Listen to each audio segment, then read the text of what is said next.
En dan gaan we naar de Ruiver. Want op de speelplaats van basisschool De Triolier won je woensdagmiddag de voorruimplaats van het NK Stoepranden. Dat later deze maand in Rotterdam werd georganiseerd. De kinderen op Ruiver kosten zich daarvoor plaatsen. En of ze er een klein beetje gaat van kennen op Ruiver, dat ziet je nu.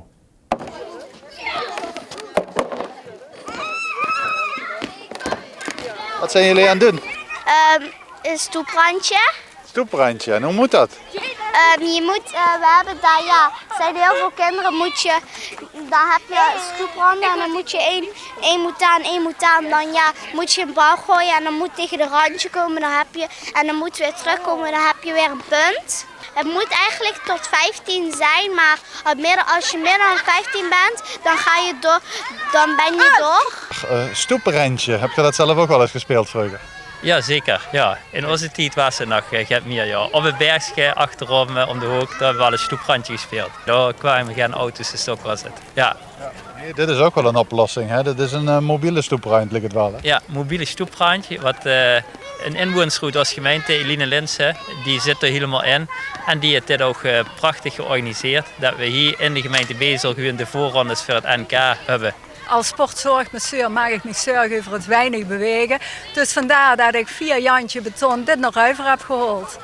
Dit gaat wat vooral Dukker hebt georganiseerd. Dit is het eerste jaar. We hebben het ook naar Blierik gehaald. En we hebben het nou zover gekregen dat we een bus vol hebben met kinderen uit Ruiver en uit Blierik naar het NK in Rotterdam te gaan. Wie is er het beste vandaag? Ik hè? Nou, eigenlijk allemaal. Wat? Iedereen eigenlijk allemaal. Iedereen, ja. En wat gaat de winnaar doen? Weet je, wie weet dat? Waar gaat de winnaar naartoe? Naar Rotterdam. Rotterdam. Wat is er in Rotterdam?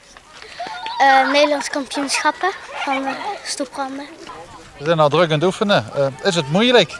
Het valt reuze mee, maar de merks, we hebben zelfs in de klas 76 plus 2 dames van Ruiver die mij willen. Helaas zien ze net naar huis toe.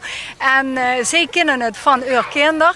En deze kinderen, daar kreeg ik meestal van te huren van, papa en mam kennen het. En die raken dan ook weer enthousiast. De kinderen zien in beweging en dat is het allerbelangrijkste. Dat doen we het voor hier in de gemeente Bezel, dat we die kinderen in beweging krijgen.